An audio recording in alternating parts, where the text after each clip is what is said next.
১৭ বছর কারাবাসের পর কারাগার থেকে মুক্তি পেয়েছেন সাবেক স্বরাষ্ট্র প্রতিমন্ত্রী লুৎফুজ্জামান বাবর। বৃহস্পতিবার দুপুরে কেরানীগঞ্জ কেন্দ্রীয় কারাগার থেকে বের হন তিনি। ঢাকা বিভাগের ডিআইজি প্রিজেন্স মোহাম্মদ জাহাঙ্গীর কবির বিষয়টি নিশ্চিত করেছেন। এর আগে গত ১৪ জানুয়ারি চট্টগ্রামে আলোচিত ১০ ট্রাক অস্ত্র চোরাচালানের ঘটনায় অস্ত্র আইনে করা পৃথক মামলায় যাবজ্জীবন কারাদণ্ডের দায় থেকে খালাস পান লুৎফুজ্জামান বাবর।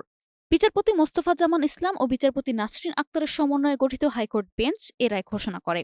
এ রায়ের মাধ্যমে বাবর তার বিরুদ্ধে করা সব মামলা থেকে খালাস পান।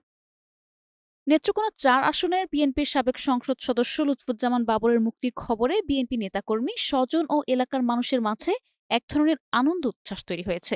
নেতার মুক্তির খবরে এলাকা থেকে দলে দলে লোকজন ঢাকায় এসেছেন। কারা মুক্তির পর কারা ফটক থেকে বাবরকে বরণ করার জন্য প্রস্তুতি নিয়েছেন তারা।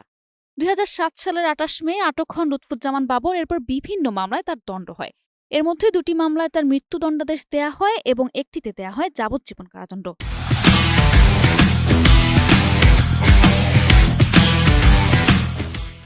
তবে গত বছরের ৫ আগস্ট ছাত্র জনতার অভ্যুত্থানে আওয়ামী লীগ সরকার পতন হওয়ার পর এসব মামলার আপিল শুনানি শেষে একে একে খালাস পান বাবর।